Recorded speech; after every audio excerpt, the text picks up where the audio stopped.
Welcome to Pratap classes. दोस्तों, Pratap classes के YouTube channel पर आपका स्वागत है। आज है 30 जुलाई 2025 और 30 जुलाई 2025 के जितने भी इंडिया और वर्ल्ड के जो करंट अफेयर्स के क्वेश्चन बनते हैं, आज उनका अपने डिस्कशन करेंगे। पूरा वीडियो ध्यान से देखना और लास्ट में आपसे क्वेश्चन पूछूंगा जिनके जवाब आपको कमेंट बॉक्स में देना होगा। आज अपने पढ़ेंगे कि भारत ने FISU वर्ल्ड यूनिवर्सिटी गेम्स 2025 के अंदर कुल कितने पदक जीते। विश्व जूनियर स्क्वैश चैंपियनशिप 2025 में भारत का कांस्य पदक। पहली हाइपरसोनिक बैलिस्टिक मिसाइल तैफून ब्लॉक 4 इसका परीक्षण किया गया। इनकी आज हम चर्चा करेंगे पूरे लेटेस्ट न्यूज़ के साथ। डेली आपको सुबह ये करंट अफेयर्स की क्लास आपको मिलती है और ये class Rajasthan police, UPSC, SSGD, RS, railway, video, first grade सभी के लिए ये क्लास आपके लिए रामबाण साबित है। क्योंकि कोई भी सेंटर में एग्ज़ाम हो, चाहे रेलवे का हो, चाहे SSC का हो, चाहे बैंक का हो, चाहे UPSC का हो, चाहे UPPCS का एग्ज़ाम हो, कोई भी एग्ज़ाम हो, सभी के लिए ये क्लास आपके लिए रामबाण साबित है और डेली आपको क्लास कंटिन्यू देखनी पड़ेगी। तो करते हैं स्टार्ट आज की क्लास। सभी साथियों को गुड मॉर्निंग, प्यार भरा नमस्कार। सबसे पहले हम करेंगे कल के क्वेश्चनों को रिवाइज। कल हमने पढ़ा भारत की उभरती सितारा दिव्या देशमुख ने 28 जुलाई 2025 को किस शतरंज प्रतियोगिता का खिताब जीता। फीडे महिला शतरंज वर्ल्ड कप का। भारतीय सेना ने केंद्रीय रिजर्व पुलिस बल और जम्मू कश्मीर के पुलिस के साथ मिलकर किस क्षेत्र में ऑपरेशन महादेव शुरू किया। दाचीगाम नेशनल पार्क में। भारत ने किस वर्ष 33वें राष्ट्रीय जलवायु परिवर्तन सम्मेलन की मेजबानी करने का प्रस्ताव रखा। 2028 में। इसरो को वर्ष 2026 में निम्न में से कौन से नेविगेशन उपग्रह प्रक्षेपित करने की योजना बना रहा है। NVS-3, NVS-4 और NVS-5। प्रधानमंत्री मोदी ने किस हवाई अड्डे के नए टर्मिनल भवन का उद्घाटन किया। तूतीकोरन हवाई अड्डा। 2025 में प्रिक्स वर्साई पुरस्कार में विश्व का सबसे सुंदर हवाई अड्डा किसे घोषित किया गया। यांताई पेंगलाई इंटरनेशनल एयरपोर्ट चीन को। देश का पहला सशस्त्र बल राष्ट्रीय सम्मेलन SHAP 2025 किस संस्थान द्वारा 26 और 27 जुलाई 2025 को आयोजित किया गया। आर्मी हॉस्पिटल रिसर्च एंड रेफलर, नई दिल्ली। केंद्रीय रिजर्व पुलिस बल ने 27 जुलाई 2025 को अपना कौन सा स्थापना दिवस मनाया। 87वां स्थापना दिवस से बनाया है। तो ये थे कल के क्वेश्चनों का रिवाइज हमने कर लिया। ये अपनी वार्षिक करंट अफेयर्स 2025 की टेस्ट सीरीज है, मात्र 50 रुपये के अंदर। इसमें आपको daily test, daily PDF, weekly test, monthly test और मंथली PDF आपको मिलती है। जैसे अभी जुलाई महीना कंप्लीट होगा, यूट्यूब पर आपको जुलाई मंथ की क्लास मिल जाएगी। यहाँ पर आपको इस ऐप के अंदर जुलाई मंथ का टेस्ट और PDF आपको मिल जाएगी पूरे फैक्ट के साथ। तो करते हैं स्टार्ट आज की क्लास। जितने भी विद्यार्थी लाइव जुड़ चुके हैं, एक बार कर दें सेशन को लाइक शेयर। सभी साथियों को गुड मॉर्निंग, प्यार भरा नमस्कार। पहला प्रश्न आपके सामने देखिए, भारत ने FISU वर्ल्ड यूनिवर्सिटी गेम्स 2025 में कुल कितने पदक जीतकर कौन सा स्थान प्राप्त किया है।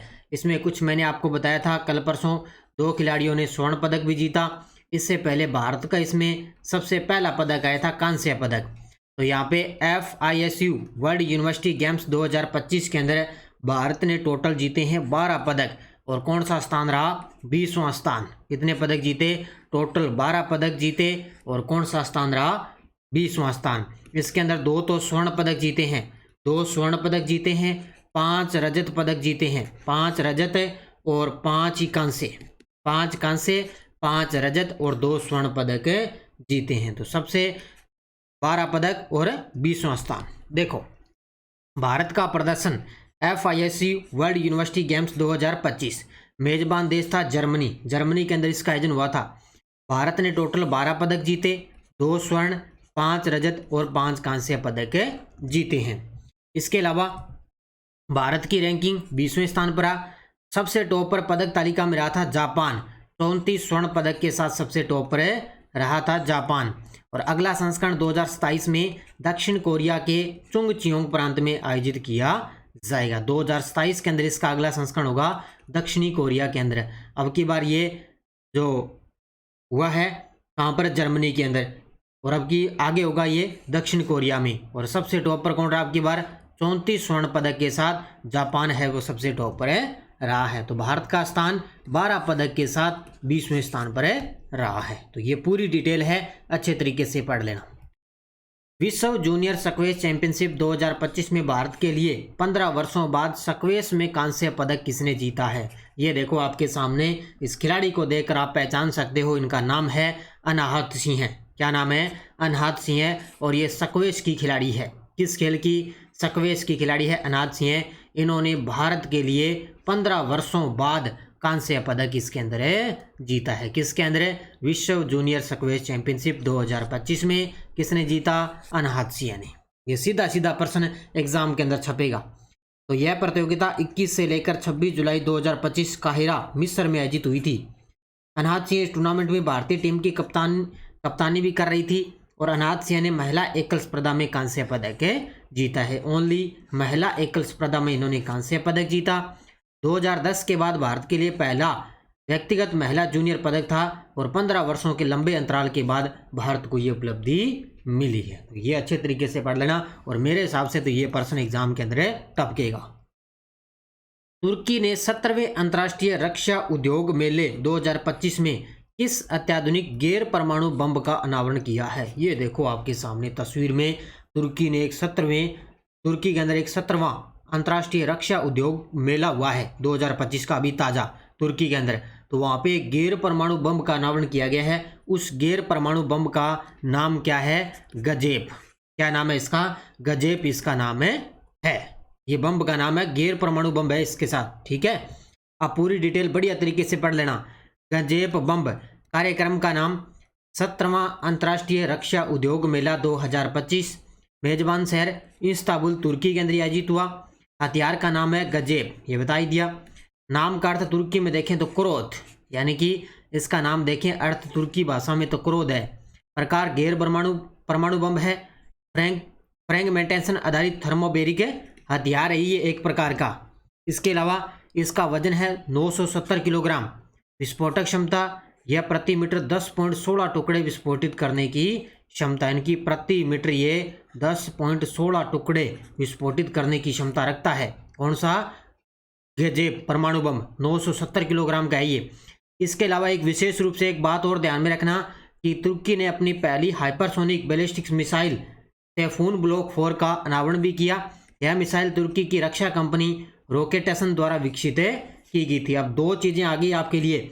एक तो ये कौन सा जो सम्मेलन हुआ, 17वां अंतर्राष्ट्रीय रक्षा उद्योग मेला हुआ है, वहाँ पे एक तो गजेप परमाणु बम का अनावरण किया गया और इसी के साथ तुर्की ने अपनी पहली हाइपरसोनिक बैलिस्टिक मिसाइल टैफून ब्लॉक 4 का भी अनावरण किया है। ये दो बातें अच्छे तरीके से विशेष तौर से आपको पढ़नी है।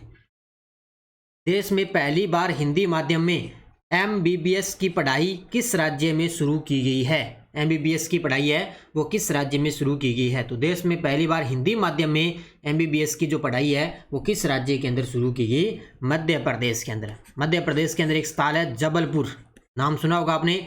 मध्य प्रदेश में एक स्थान है जबलपुर, वहाँ पे देश के अंदर पहली बार हिंदी माध्यम में MBBS की पढ़ाई करवाई जाएगी। तो कौन सा राज्य? मध्य प्रदेश। तो देश का पहला हिंदी माध्यम में MBBS कॉलेज जबलपुर मध्य प्रदेश में स्थापित किया जा रहा है। इसका जो शैक्षणिक सत्र है वो कॉलेज 2027-28 के शैक्षणिक सत्र से शुरू होने की संभावना है। इनकी 2027-28 में ये शुरू होने की संभावना है। कॉलेज में पूरा शिक्षण, परीक्षा और क्लिनिकल प्रशिक्षण हिंदी भाषा में किया जाएगा, क्योंकि MBBS आजकल आपको पता है कॉलेज है वो सब इंग्लिश भाषा में है, लेकिन देश का पहला हिंदी माध्यम में जो कॉलेज है वो कहाँ पे होगा? जबलपुर मध्य प्रदेश। भारत में क्षेत्रीय भाषा में चिकित्सा शिक्षा को बढ़ावा देने की दिशा में ऐतिहासिक कदम। कॉलेज में 2027-28 शैक्षणिक सत्र में प्रारंभ में 50 MBBS सीटों की पेशकश की जाएगी। प्रारंभ के अंदर 50 सीटें होगी, MBBS सीटों की पेशकश की जाएगी और इसका जो शैक्षणिक सत्र है वो 2027-28 के अंदर शुरू होगा। स्कूली शिक्षा को राष्ट्रीय पहचान से जोड़ने के उद्देश्य से NCERT द्वारा नए पाठ्यक्रमों में निम्न में से किन दो विषयों को शामिल किया जाएगा? ये देखो आपके सामने तस्वीर में, आपको पता होगा कि राष्ट्रीय शिक्षा नीति, नाम सुना होगा आपने, राष्ट्रीय शिक्षा नीति 2020 NEP। तो स्कूली शिक्षा को राष्ट्रीय पहचान से जोड़ने के उद्देश्य से NCERT द्वारा नए पाठ्यक्रमों में दो विषयों को शामिल किया जाएगा। एक तो होंगे अपने ग्रुप कैप्टन शुभांशु शुक्ला का अंतरिक्ष मिशन और एक होगा ऑपरेशन सिंदूर। क्या बात है, अभी गजब की बात हो रही है, क्योंकि अब की बार अपने जो ग्रुप कैप्टन शुभांशु शुक्ला है यूपी के रहने वाले हैं, तो ये अंतरिक्ष में जाने वाले जो है दूसरे भारतीय व्यक्ति बने हैं अंतरिक्ष के अंदर। इन्होंने लगभग 18 दिन अपने अंतरिक्ष के अंदर बिताए। और इसके अलावा ऑपरेशन सिंदूर, ये तो आपको सभी को पता है, तो इन दोनों विषयों को अब की बार एनसीईआरटी है वो अपने विषयों के अंदर शामिल करेगी। देखो, एनसीईआरटी की नई पाठ्यक्रम सामग्री, घोषणा संस्था राष्ट्रीय शैक्षिक अनुसंधान और प्रशिक्षण परिषद है एनसीईआरटी। उद्देश्य स्कूली शिक्षा को अधिक प्रासंगिक, समकालीन और राष्ट्रीय पहचान से जुड़ा होना, यानी कि हर क्षेत्र में, हर शिक्षा के क्षेत्र में हर विद्यार्थी को मोटिवेशन करना, ये इसकी राष्ट्रीय पहचान रहेगी। प्रमुख समावेश, ग्रुप कैप्टन शुभांशु शुक्ला के अंतरिक्ष मिशन को पाठ्यक्रम में शामिल किया जाएगा और भारत के निर्णायक सैन्य अभियान ऑपरेशन सिंदूर को भी विशेष रूप से स्थान मिलेगा। इन दोनों के बारे में पूरी डिटेल से पाठ्यक्रम में शामिल किया जाएगा और कक्षा 3 से लेकर 12 तक के पाठ्यक्रम में ये विषय है वो शामिल किए जाएंगे। तो अब की बार नया पाठ्यक्रम आएगा एनसीईआरटी में, वो दोनों विषय हैं ये अब की बार इसके अंदर शामिल रहेंगे। समुद्री वित्त पोषण शिखर सम्मेलन 2025 कहाँ आयोजित किया गया था? समुद्री वित्त पोषण शिखर सम्मेलन 2025, तो ये कहाँ पर आयोजित किया गया? नई दिल्ली के अंदर। कहाँ पर आयोजित किया गया? नई दिल्ली के अंदर। ये देखो आपके सामने तस्वीर में, ये है अपने पतन, पोत, परिवहन, जल मार्ग मंत्री हैं सर्बानंद सोनोवाल। इन्होंने जो है समुद्री वित्त पोषण शिखर सम्मेलन 2025 का उद्घाटन किया है। कहाँ पर है? नई दिल्ली। तो समुद्री वित्त पोषण शिखर सम्मेलन 2025 आयोजक मंत्रालय याद रखना, पतन, पोत, परिवहन और जल मार्ग मंत्रालय भारत सरकार के द्वारा कहाँ पर हुआ? नई दिल्ली में। उद्घाटन करता है श्री टी.के. रामचंद्रन, सचिव हैं ये पतन, पोत, परिवहन के जल मार्ग मंत्रालय के सचिव हैं श्री टी.के. रामचंद्रन। इसके अलावा इसका उद्देश्य क्या है? भारत को वैश्विक समुद्री शक्ति के रूप में स्थापित करना, विशेष रूप से क्षेत्रों पर, जैसे जहाज निर्माण के क्षेत्र में और बंदरगाह अवसंरचना के क्षेत्र में भारत को क्या है? समुद्री शक्ति के रूप में स्थापित करना।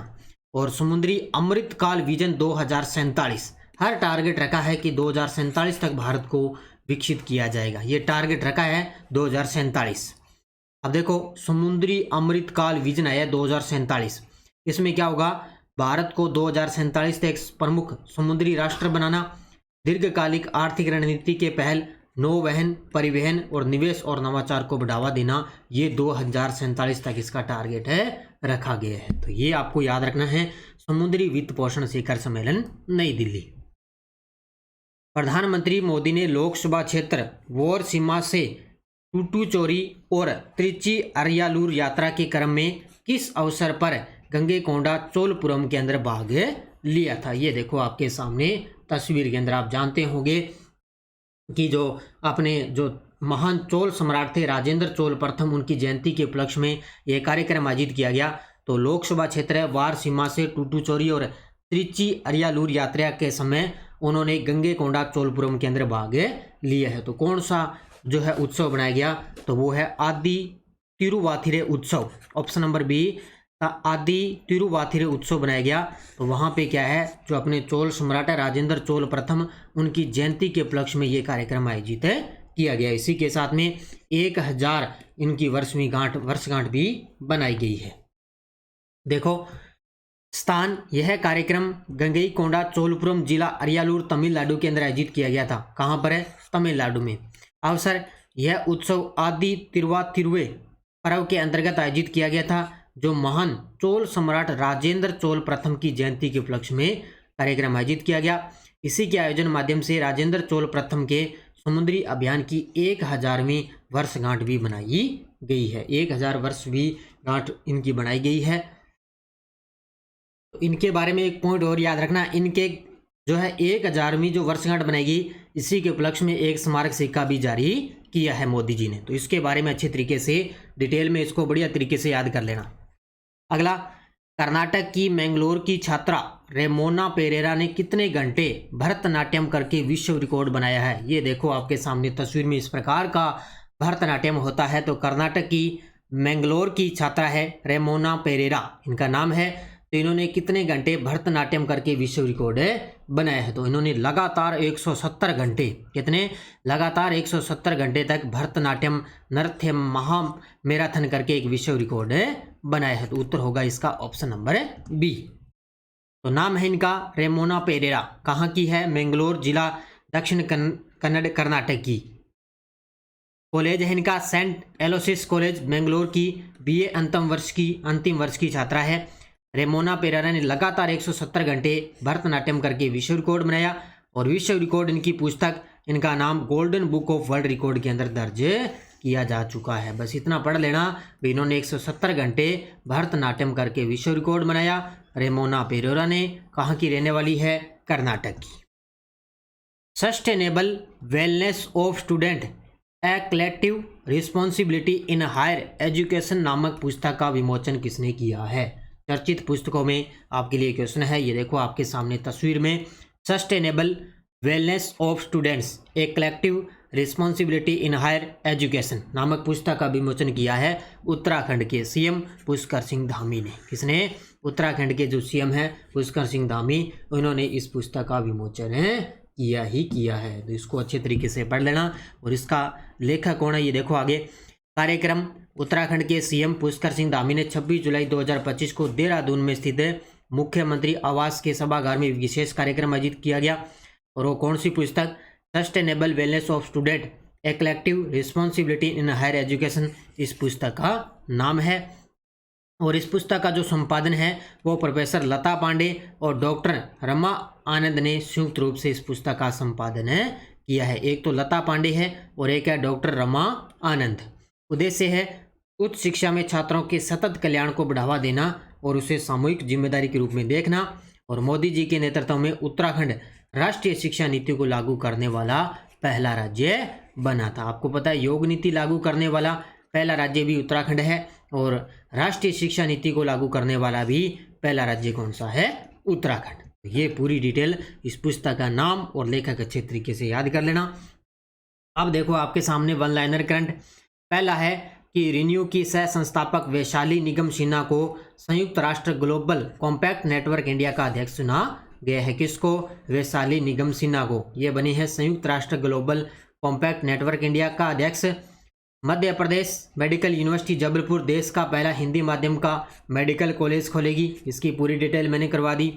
इन्वेस्टमेंट कंपनी मॉर्गन स्टैनली के मुताबिक भारत 2028 तक दुनिया की तीसरी सबसे बड़ी अर्थव्यवस्था बनेगा। यानी कि ये आई है किसकी? मॉर्गन स्टैनली की रिपोर्ट आई है। उन्होंने कहा कि भारत है वो 2028 तक दुनिया की तीसरी सबसे बड़ी अर्थव्यवस्था बनेगा। तो ये वन लाइनर है, इनको अच्छे तरीके से पढ़ लेना। ये टेलीग्राम ग्रुप है, कोई सूचना, कोई लिंक, कोई नोटिफिकेशन सब आपको टेलीग्राम पे सूचना मिलती है।